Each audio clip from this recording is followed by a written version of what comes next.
الذین آمنوا وتطمئن قلوبهم بذکر اللہ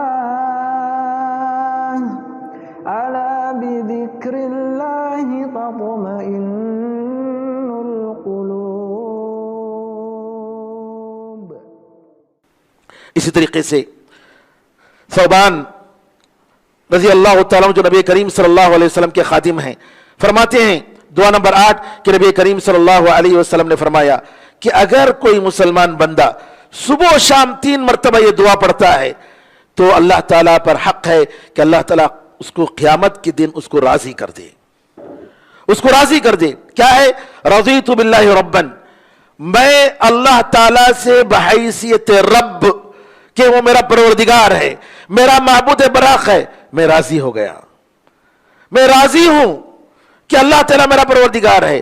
وبالاسلامی دینا، میں راضی ہوں کہ میرا دین اسلام ہے۔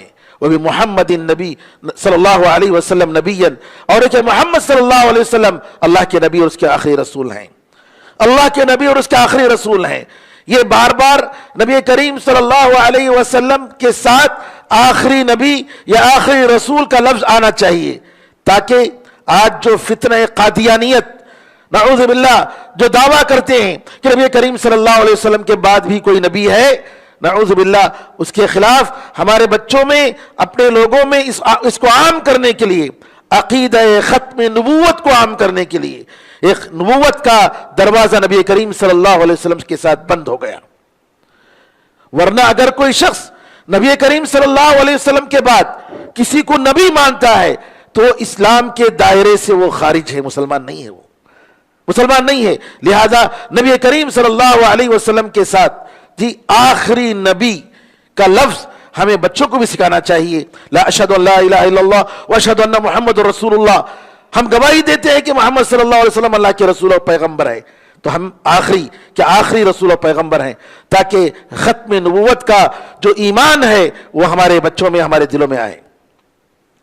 اور ایک حدیث میں صحیح مسلم کی روایت میں ہے کہ اگر کوئی شخص یہ دعا پڑھتا ہے اور دل سے راضی ہو جاتا ہے، رضیت باللہ ربا وبالاسلام دینا وبمحمد صلی اللہ علیہ وسلم نبیا، جنت اس کے لیے واجب ہو گئی۔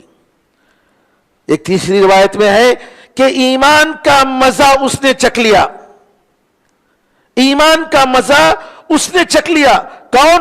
جو اللہ تعالیٰ کو بحیثیت رب راضی ہے، مانتا ہے، جو نبی کریم صلی اللہ علیہ وسلم کو بحیثیت آخری نبی مانتا ہے اور اسلام کو اللہ تعالیٰ کا دین سمجھ کر قبول کرتا ہے۔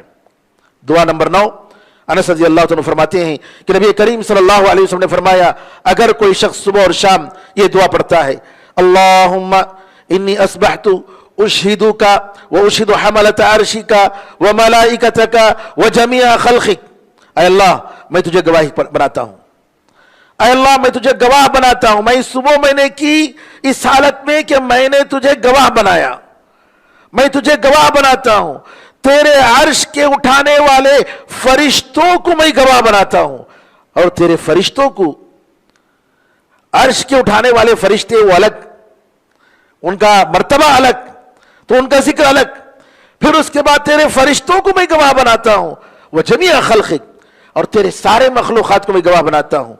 کس چیز پر؟ بِأَنَّكَ أَنْتَ اللَّهِ، اس بات پر کہ تو وہ اللہ ہے، لا الہ الا انت، تیرے سوا معبود برحق کوئی نہیں، وحدک لا شریک لک، تو اکیلا ہے، تیرے ساتھ کوئی شریک نہیں، وَأَنَّ مُحَمَّدٌ عَبْدُكَ وَرَسُولُكَ، اور کہ محمد صلی اللہ علیہ وسلم تیرے بندے اور تیرے آخری رسول ہیں۔ اعتق اللہ ربعہ من النار، ایک مرتبہ اگر پڑھتا ہے تو اللہ تعالیٰ اس کے 1/4، 1/4 حصے کو دوزخ سے آزاد کر دیتا ہے۔ 2 مرتبہ اگر پڑھتا ہے تو اللہ تعالیٰ اس کے آدھے حصے کو دوزخ سے آزاد کر دیتا ہے۔ 3 مرتبہ اگر پڑھتا ہے 3/4، اس کا 3/4 حصے کو اللہ تعالیٰ معاف کر دیتا ہے، دوزخ سے آزاد کر دیتا ہے۔ اگر 4 مرتبہ پڑھتا ہے تو اللہ تعالیٰ اس کو دوزخ سے پوری طریقے سے آزاد کر دیتا ہے۔ سنن ابی داؤد اور سنن نسائی میں حسن طریقے سے یہ حدیث مروی ہے۔